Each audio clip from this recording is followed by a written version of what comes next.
back once again. It's your boy, SportsRap D, and welcome to now our NBA draft recap segment. And like I said, we're going to talk about the draft. We're going to talk about the picks.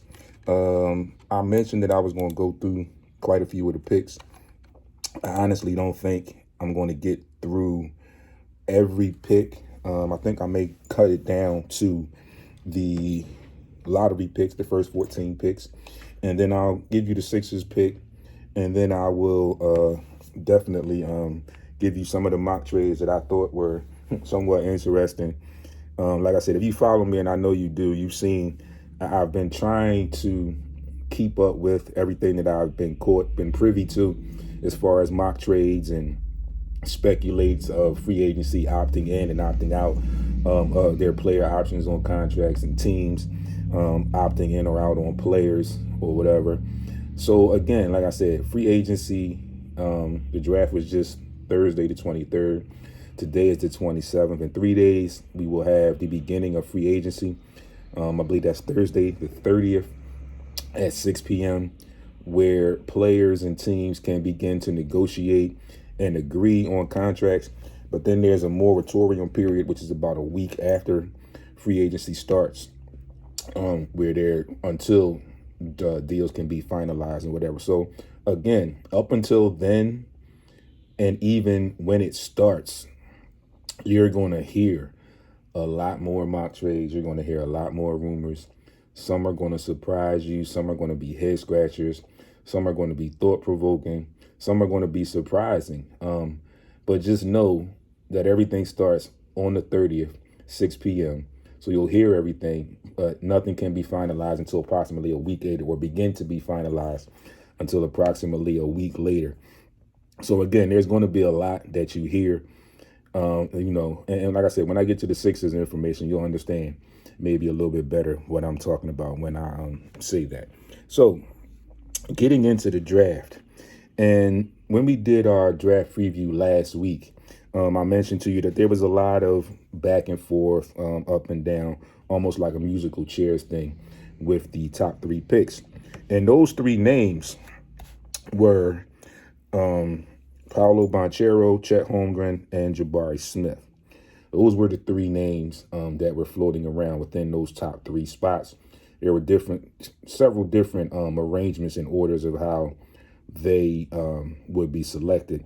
A lot of people initially pegged Jabari Smith. Some people went with Chet Holmgren. Not too many went with Paolo Banchero. But again, we all know when you look at these drafts, and again, like I said, the mock drafts, and you can have all of your so-called experts, analysts, and everything from the outside actually looking in on these teams' rosters and give you their thoughts and their opinions on what this particular team may need. But nobody really knows except for the team and that war room and that front office. So they know what they need or what they want. And a lot of times, well, not a lot of times, but very few times, some of those things change where the analysts or the so-called professionals give you their thought process and who they would take and what they need, and then they turn around and pick somebody else. So that was the case with this draft this year. A lot of people suspected the Orlando Magic, who had the number one overall pick, to select Jabari Smith or Chet Holmgren, being as though when they made the trade and got rid of Vucevic, they figured, oh yeah, well, you got Joel Embiid and Nikola Jokic, the last two winner and runner-up for the last 2 years for the MVP. So they might be thinking, oh, big man might be beginning to have some type of resurgence in whatever way in the league now. So they looked at it and said, ooh, maybe they need a big. And Jabari Smith kind of fit that role as a big, or even Chet Holmgren, even though he's very thin right now, kind of fit that role as a big for them. But they made a change. They made their own decision, and they decided who they wanted. And they went with Paolo Banchero out of Duke as the number one pick for their selection. Then the Oklahoma City Thunder, who, Chris Scott, thanks for tuning in, good brother. Long time, man. Good to see you. Good to hear from you. Then you got the Thunder, who have a wazoo, who have picks out the wazoo. I think whatever they did, they made some deals or whatever, and they ended up with 3 lottery picks. I know they had 3 first-round picks, but I think they ended up with 3 lottery picks after some trades or whatever in this year's draft. But nonetheless, they had 3, at worst, they had 3 first-round picks, and 2 of them at least were in the lottery. They take Chet Holmgren out of Gonzaga. Now, this is one team that, contrary to what I just mentioned about analysts and the so-called professionals claiming from the outside looking in what any team needs or may need, this particular team, with all the top draft picks that they have cooped, that they have in their back pocket, in their wallets, this is the one team where I could arguably say is an exception to that rule.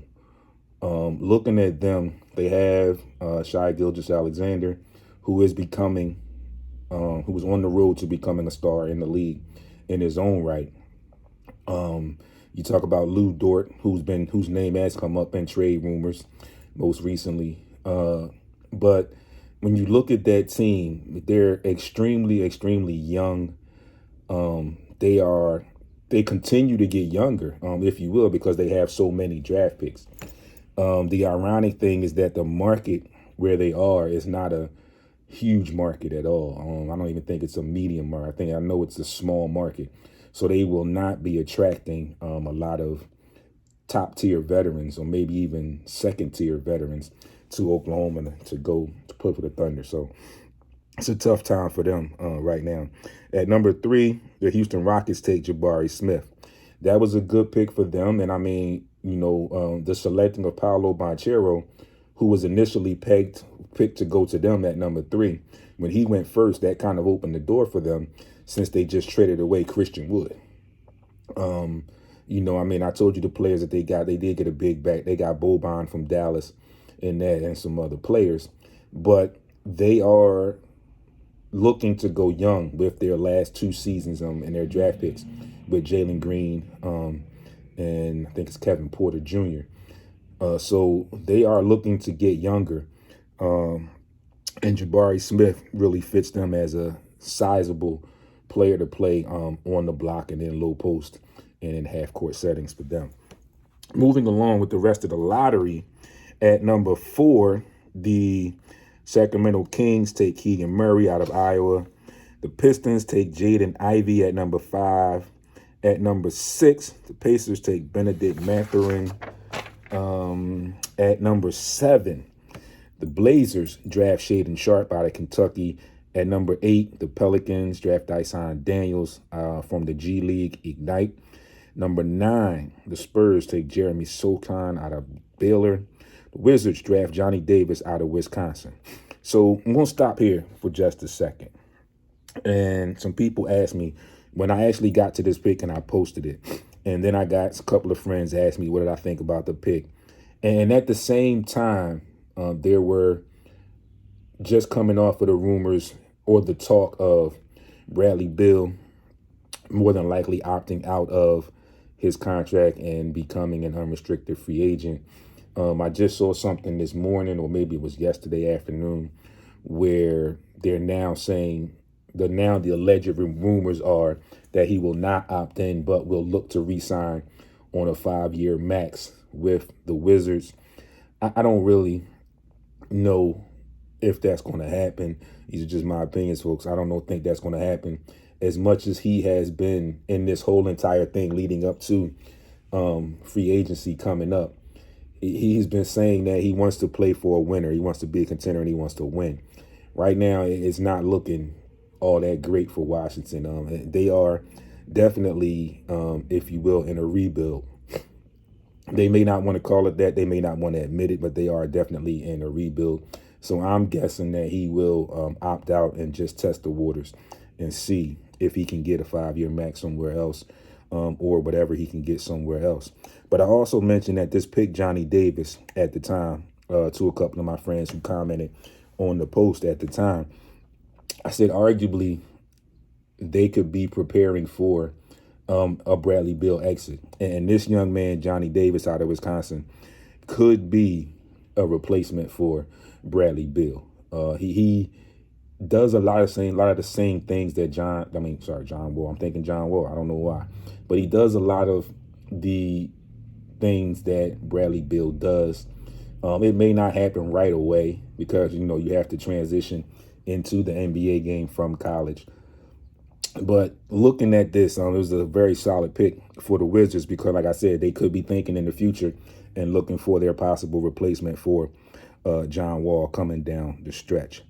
At number 11, the Knicks picked Osman Jang from New Zealand, but he was then traded to OKC. So that is the third pick for OKC in this lottery. The second, number 12, the other pick for the Oklahoma City Thunder, they draft Jalen Williams out of Santa Clara.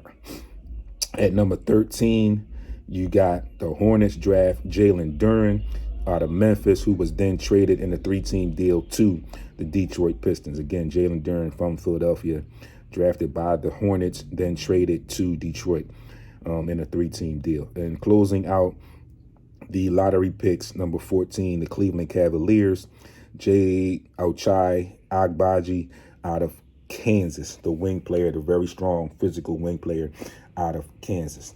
So then we moved on, and the Sixers went, as we know, the Nets deferred the pick.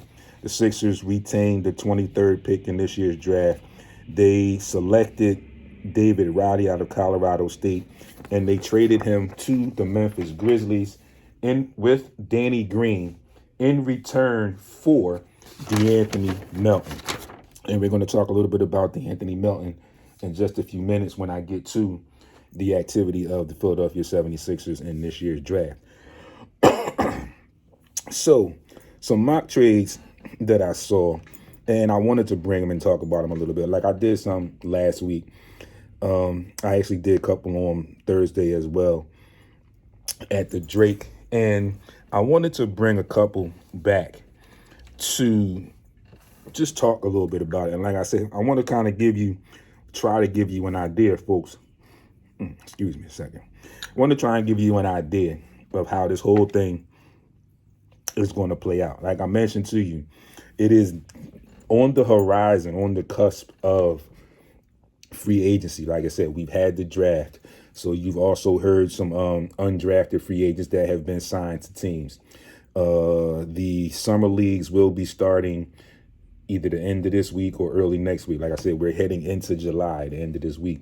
So they'll be starting either this weekend or the very early part of next week. So there's going to be a lot going on. And again, like I said, once we hit Thursday, 6 p.m., it's going to get even crazier. And there are a lot of things that are going to happen. A lot of chatter is going to come out. But again, like I said, you have to take it with a grain of salt because on that date, at that particular time, teams can begin to agree on deals with players and things of that nature, agree on contracts, but nothing can be finalized until a week later after the moratorium period. So one trade, and this person's name has come up in a couple of trades, but this one I thought was a little interesting. Celtics and the Spurs. The Celtics would acquire DeJounte Murray on a 2-year, $33.2 million contract. The Spurs would get Aaron Nesmith, Peyton Pritchard, 23 first, a 25 first, and a 27 first. If I'm the Celtics, I don't think I do that. When you look at their roster right now, you only remove Aaron Nesmith, who really didn't play much, Peyton Pritchard, who was beginning to show you signs of making his way. But you bring in DeJounte Murray, and you already have your core three of Marcus Smart, Jaylen Brown, and Jason Tatum. Where does DeJounte Murray fit in that mix? He's another guard, so your two starters are Marcus Smart and Jaylen Brown, the 1 and the 2, arguably. DeJounte Murray can play both at times for you, the 1 and the 2. But do you give up all that and give him a 2-year, $33 million contract to bring him off of the bench? After everything that Marcus Smart has done for you this year, including winning the Defensive Player of the Year, do you move him back? Do you move him to the bench and plug DeJounte Murray into that starting lineup? So it's a lot of chatter there that could be had, a lot of debating that could be had there. If I'm the Celtics, I would not do that. I think that's too much. Like I said, the too much part, I believe, is the 3 first-round picks, the 23rd, the 25th, and the 27th. You notice they're odd years or they're off with, because you can't trade 2 first-round picks 2 year back-to-back. So it's the 23, then you skip 24, then you get 25, then you skip 26, and you get 27. That was the one that I saw this morning. Also, some other news I saw this morning reported that Miles Bridges camp is prepared to sign with the Pistons this offseason if the Hornets do not offer him a max contract. So I saw some rumors and some other things that the Hornets were trying to make moves. I heard that Gordon Hayward was on the table, apparently, and it was rumored that they were putting him on the table in attempts to possibly free up money so they could pay Miles Bridges. Apparently that hasn't happened. Maybe they haven't found any suitors or any takers for Gordon Hayward, so they haven't freed up any money yet. And again, there's still time. Like you said, there's still time for things to happen, but they have looked ahead. Miles Bridges and his camp have looked ahead, and they are prepared. The rumor that they are prepared to sign with the Pistons in the offseason if they do not get a max contract. The Pistons probably can do it because they just traded away Jeremy Grant, so they can probably do it. Again, like I mentioned to you, Bradley Beal has now been rumored to opt out of his contract, but looking to re-sign on a 5-year max with the Wizards. John Collins is reportedly done in Atlanta. He said he also reportedly has asked for a trade because his name has come up in so many rumors. He figures, all right, if that's the case, then just let's facilitate a trade and let's get it over with, get it done, so we can all move on. Also, I told you there were plenty of KD rumors. There's a Boston Celtics rumor. There's a Lakers rumor. There was even some talk about how he could possibly end up in a Sixers uniform. So, like I mentioned to you all a couple weeks ago, when we talked about the Brooklyn Nets, and I even brought it back last week, I think, when I talked a little bit about Kyrie, and I reported that KD is now reported that he is not confident with the front office of the Brooklyn Nets. Dude, like you went there and you were only there for 2 seasons and you only played arguably 1 full season in that combined 2 seasons with your injuries, your continued nagging injuries. Now, don't get me wrong. KD is still one of the greatest players in the NBA currently right now. He's just been injured a little bit the last few years. So they also fear, as far as the Nets, fear that he may require a trade because of their situation and their talks and everything with Kyrie Irving, where the Nets as an organization don't feel comfortable or willing to give Kyrie Irving a max contract. And I totally get that. I understand. And that's all based on everything that has transpired with Kyrie Irving since he's been a Brooklyn Net. Also, trickling back to when he was in Boston, missing time, hiatuses, things of that nature. Once he got to Brooklyn, when we hit the pandemic, then he got caught up in that vaccination thing and the mandates in New York City and all the other stuff. So I understand why they wouldn't want to immediately give him a max contract, because they're uncertain. There's a lot of uncertainties, a lot of question marks with him and his activity for the season and his dedication for the season. So now they fear that they may lose KD as well. Hey, listen, they were, again, like I mentioned, and I could play devil's advocate again, and I could go back and bring in all the people who did not like the Sixers trade with the Nets for James Harden, and look at everything that transpired, the way things transpired for them and for the Sixers. We can talk about it till we're blue in the face. We can constantly go back and forth with the differences of opinions. But I still hold pat to what I said. I think the Sixers made out slightly better. And when you look at what happened, what transpired after the trade, although the Sixers did get bumped, they got bumped later. And I understand people that say, oh, but they still got bumped. You're right. They absolutely did get bumped. But you look at the scenarios and how things played out. Yes, in the beginning of last season, Sixers were contenders even before James Harden, even with Ben Simmons and all his nonsense. They were still considered contenders. The Brooklyn Nets were arguably the odds-on favorite to win the East. They barely made it into the playoffs. They got swept in the first round. And that's another story for another show. And we can continually talk about that for a long time and different times as well. So looking at some names and some free agents, and I mentioned this in my post this morning when I was giving you the dialogue and what was going to be had as far as conversation pieces for today's show. Some of these free agents names are on here. One we know is the situation with the Philadelphia 76ers, and that being James Harden. Then there's a couple others who have been linked to the Sixers in one way or another. And then there's some others. So I wanted to go through the list, and anybody that's tuned in, I see Nate Phillips is tuned in as well, Christopher Scott, Jackie Bridges, who was on this morning, Dana Combs Fenwick, Frank, Stan, anybody that was tuned in earlier. I'm going to run through this list. And just give me, if you will, give me some comments. If you can't do it while I'm live, you can also come back later and leave me some comments once this goes up in a post later today. And I'll check back and see if anybody leaves comments or whatever and try to get you an answer or a response to what you write if I have one. So the names on this list are James Harden, who has a player option. And like I said, we know the situation with him. He's going to sign. He's going to opt in. Big Brian Graves, what's going on, good brother? Thanks for tuning in. So we know the situation with him. Then there's Russell Westbrook, also a player option. Kyrie Irving, another player option. And again, most recently, Kyrie has been linked to the Sixers, whereas he has decided if he does not get a deal done, he was looking to have a sign and trade. He came up with a list of teams that he would go to, be willing to go to, and the 76ers just happened to be on that list.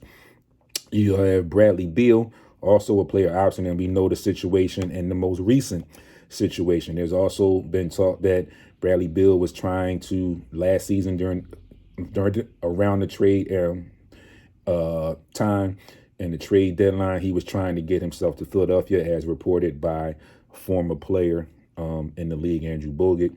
So we'll see what happens with him. And like I said, most recently, we just heard that he's going to opt out of that player option 1 year and possibly try and sign a max 5-year deal with the Wizards. I don't think that's going to happen. Like I said, I think these rumors are coming to try and get you thinking all crazy and steer you away from some of the other things that could possibly be happening. Zach LaVine is also on this list. Could be a good pickup for the Sixers, but the problem for the Sixers is the cost and what they can do as far as making some moves and bringing some other people in. Yusuf Nurkic, DeAndre Ayton, Jalen Brunson, Colin Sexton, Miles Bridges, Anthony Simons, Victor Oladipo, Otto Porter, who has also been linked to the Sixers, where he could fit in as their mid-level exception, Malik Monk, Mitch Robinson, Thad Young, PJ Tucker, also linked to the Sixers, who have put out that they would be willing to offer him a 3-year, $10 million contract. And we will see. They got the Anthony Melton, so they may be off on that. And they have been rumored to still be seeking ways to acquire Eric Gordon. So we don't know about PJ Tucker and Andre Drummond. So those are some free agent names, and I think I posted that. If not, you can watch this video and check it. And if you can't right now, you can come on later and give me some possible opinions or thoughts that you have about that list. If anybody piques your interest as far as joining the Philadelphia 76ers. I am now going to take another break real quick. When I come back, I am going to talk to you about some things that the Sixers did on draft night and the day following. And we're going to talk a little bit about Anthony Melton and where and how he could possibly fit with the Philadelphia 76ers. Folks, you are tuned in to Sports Rap right here on Heat 100 Radio. I'll be back with you on the other side in just a couple seconds. On heat100radio.com, and we are going to get into our last segment of the day. We are going to get to some Sixers draft recap, and they signed a couple undrafted free agents. They made a pick in the draft. A lot of people going into the draft asked me, what did I think about that pick? What did I think they should do with that pick? I initially was right in and said that I felt like they were going to trade the pick anyway. Where they are as far as how they want to win, and they want to win now. Bringing in another uncertain rookie would not really help them. We all know the situation and how we struggled as far as with bench help. So bringing in another young player, unproven, it would not really help them in any way at all. So what they did was on draft night, they did what I expected. They made a pick with the 23rd pick, and then they made a trade. You'd always heard leading up into the draft, you heard the Matisse Thybulle possible trade. You heard the Danny Green. You also heard some Tobias Harris rumblings. But ultimately, it was the 23rd pick, which they selected David Roddy from Colorado State and Danny Green going to the Memphis Grizzlies in return for DeAnthony Melton. People should not be too concerned or too much in an uproar in the Danny Green trade. I understand he did perform pretty good for us his tenure here, especially the couple games he gave us in the playoffs this year. But with his injury, he definitely had a torn ACL, and I think it was another ligament in that knee that was torn. So we automatically knew that he was going to pretty much miss pretty much all of or some or most of this upcoming season on an expiring contract that was not guaranteed, but that somehow, somewhere is going to possibly free up, I believe, maybe somewhere between 3 and 6 or 7 million because it wasn't guaranteed. But again, like I said, I'm not too disappointed. Like I said, again, I appreciate what he did while he was here. I thought it was a good signing bringing him back for those 2 years. But again, the injury, and we know, like I said, we know the injury was going to keep him out, if not all of most of this upcoming season. So he wouldn't have been playing for us anyway. So it was a good thing to move that pick and get a player that can come in and play for you right now. And that player being DeAnthony Melton from the Memphis Grizzlies, who was the team on the rise. He is, and I'm speaking of DeAnthony Melton right now, he is one of the better perimeter defenders in the league currently. He is a good rebounding guard. He can also knock down the three, and he can create his own shot off the dribble. Like I said, he's not going to be come in and be the savior, if you will, or be some type of huge contributor right away. But we don't know that exactly.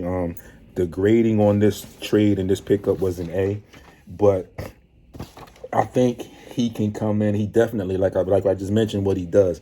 He definitely gives us things that we didn't have as a team as far as the Sixers. A wing player that's a good, solid defender that can also give you some offense. He's younger, so he's got some youth, but we know he can score the ball, something that we struggled with mostly in the playoffs, and all season long we struggled as far as the bench. He is going to supply some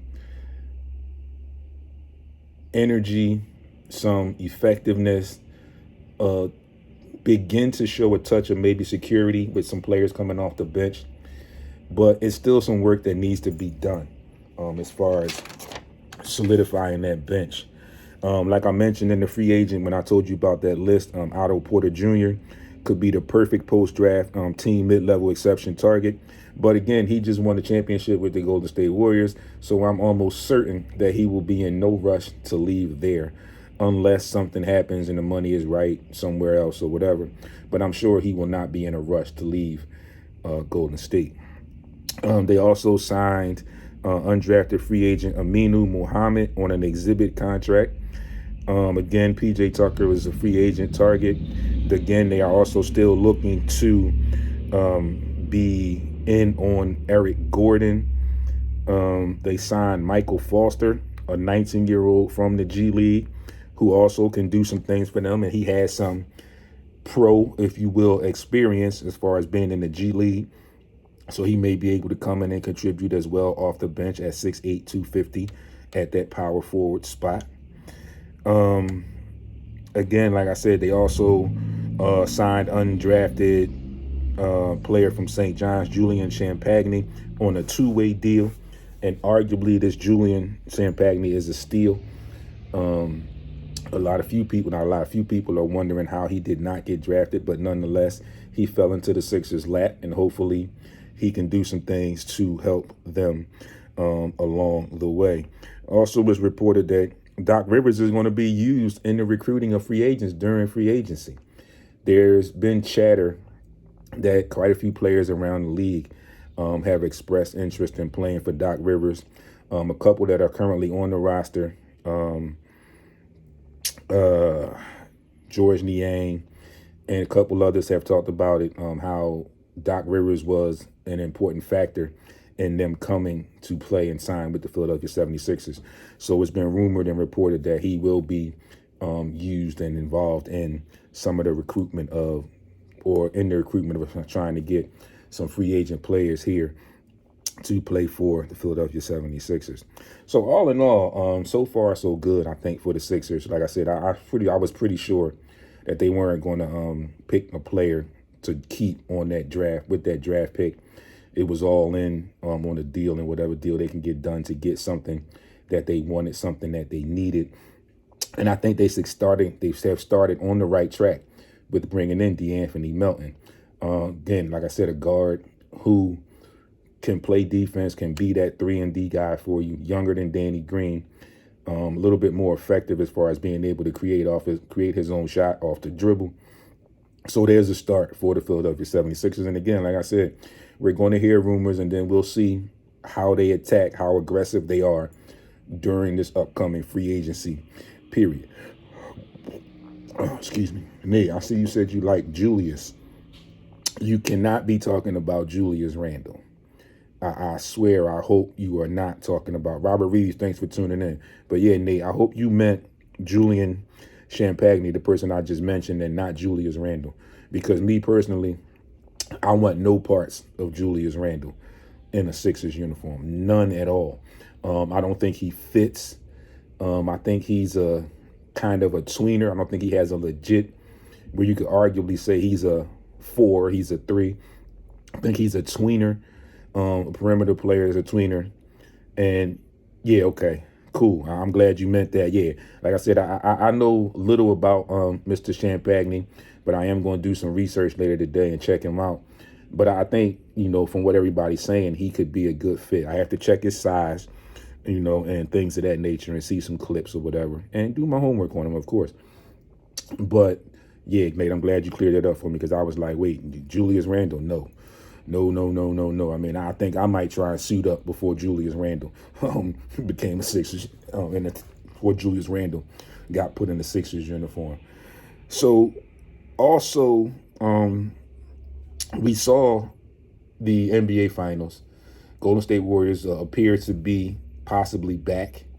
They beat Boston in 6 games, and I picked 6 games in the start, before the start of the series, when the two teams were finally there. I picked Golden State in 6, and it did happen that way for me.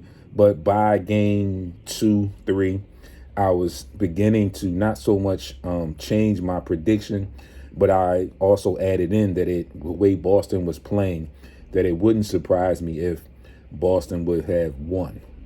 The one advantage I gave Golden State was that their core was back together, and their core has done it.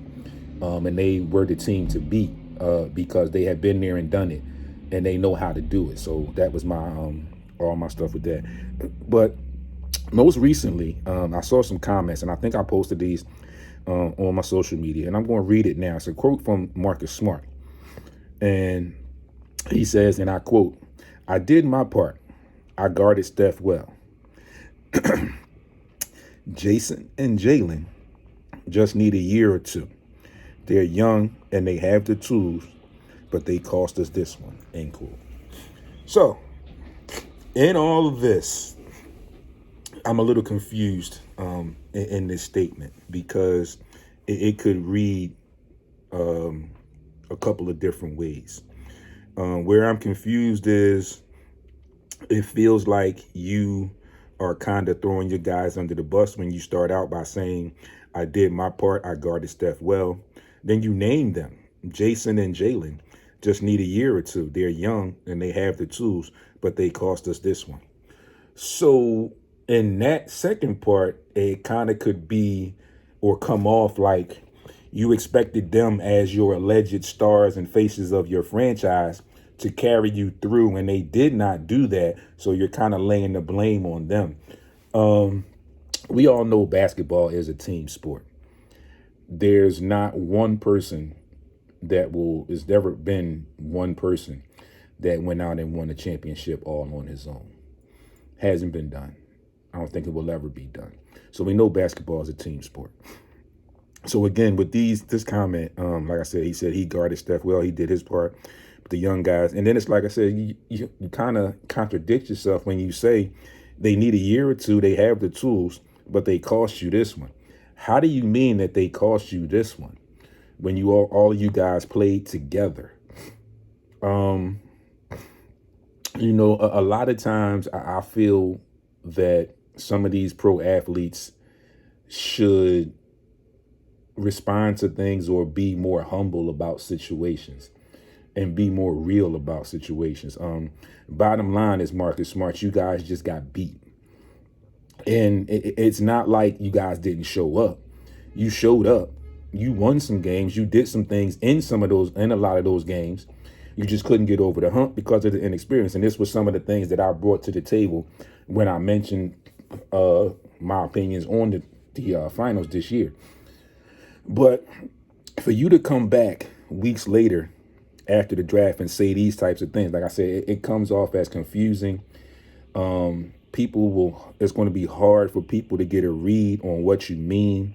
People could have their own opinions. And like I said, there are several ways that you could go and attack this statement. So I will read more into it. Of course, I'll see what is going on in Boston in the off season, and I will definitely share it with you guys as always.